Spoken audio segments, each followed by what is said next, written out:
com 9 anos de idade, meu pai veio a falecer. Em poucos meses, a minha mãe se relacionou com um homem. Esse começo foi muito difícil, né? Que ele bebia muito e ela começou a beber também, envolvida com bebidas, com cigarro, com vícios. E eu fiquei com esse sofrimento junto com eles ali na casa, né?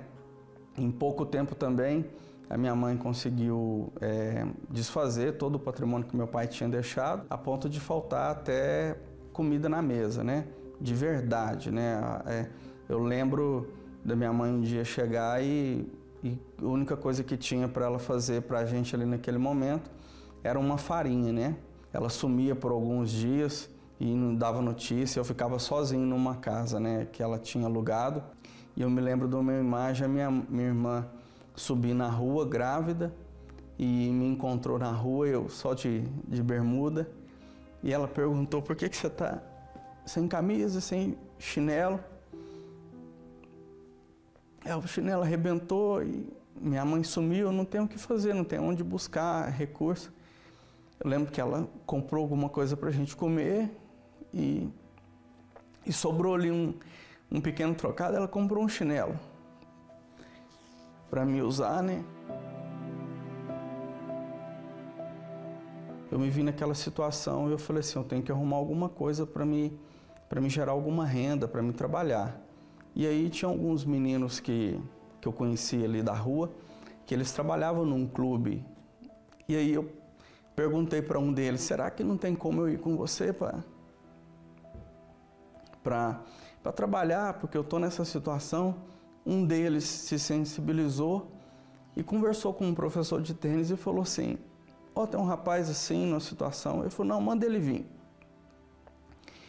E aí só que ele pegou e falou, fala para ele vir de bermuda e de tênis, né?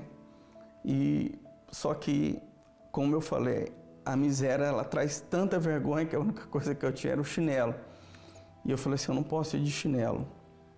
E aí eu peguei, tinha um sapato desse namorado da minha mãe, eu calcei, pus uma bermuda e pus esse sapato. Assim que eu cheguei lá, o rapaz falou assim, não, só não pode ser assim, tem que ser tênis. Aí eu voltei em casa, consegui um tênis emprestado. O mais engraçado de tudo é que o tênis nem masculino era um tênis feminino e grande. Algumas pessoas começaram a falar para ela que tudo que ela estava vivendo naquele momento era por conta de um trabalho, fizeram alguma coisa para ela. Me indicaram esse centro aqui, vamos começar a frequentar lá e nós começamos a ir, né? Nós começamos a servir esse altar, né?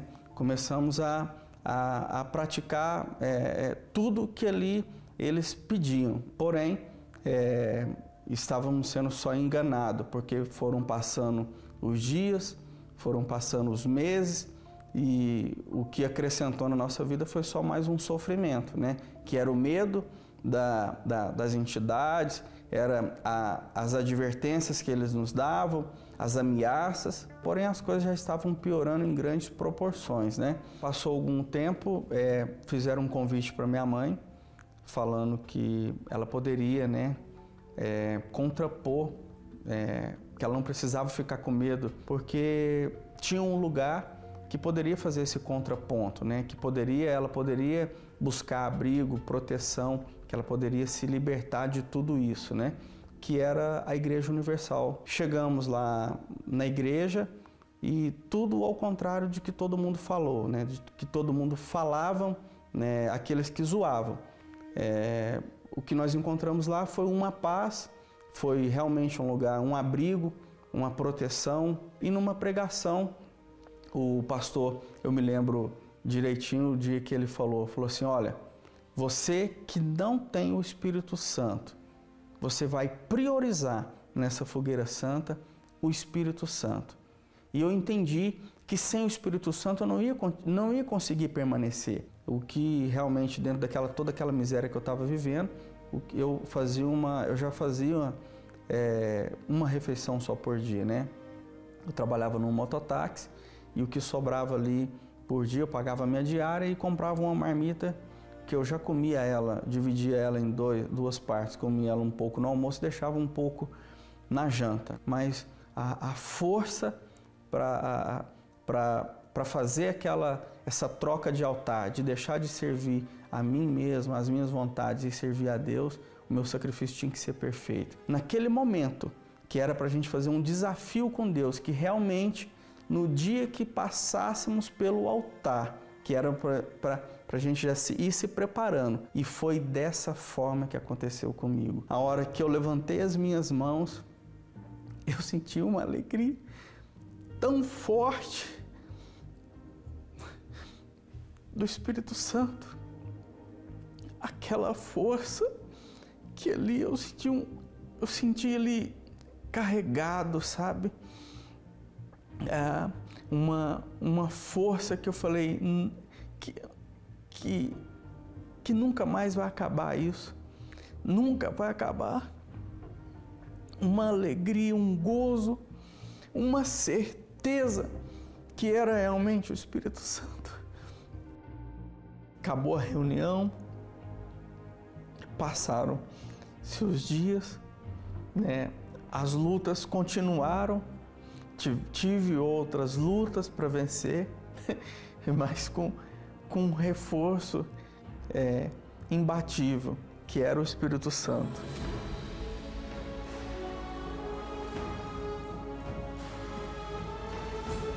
E aí foi aonde vieram as outras conquistas, né? Comecei a pedir para Deus uma mulher de Deus. Eu comecei a olhar a minha esposa, né? Até então nós só se conhecíamos ali na igreja, e eu comecei a olhar, a ver como que ela sacrificava, que me mostrou que realmente era uma mulher de Deus que viu o altar da mesma forma que eu enxergava o altar. Era que ela tinha e tem o mesmo carinho, o mesmo respeito com o altar que eu. E logo veio uma proposta para arrendar uma pequena lanchonete no centro, né? E arrebentou. Estouramos de venda.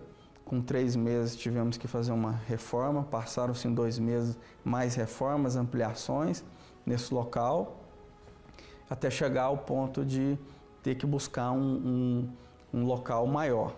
Deus nos honrou, fomos fechando contratos com grandes empresas, né? Fomos abrindo outras lojas, fomos criando um mix de produto. Veio o primeiro carro, que até então tínhamos só moto, né? Veio o primeiro apartamento, né?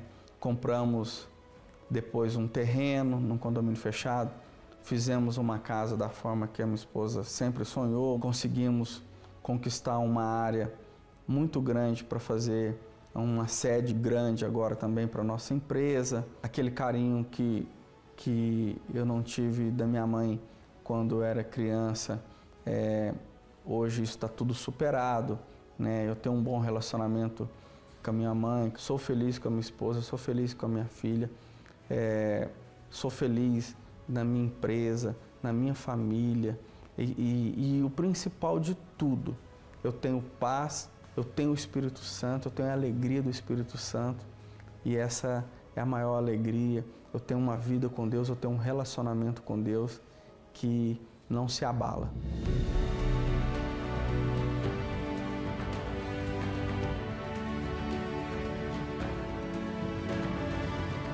São 18 anos já, 36 fogueiras santas, né?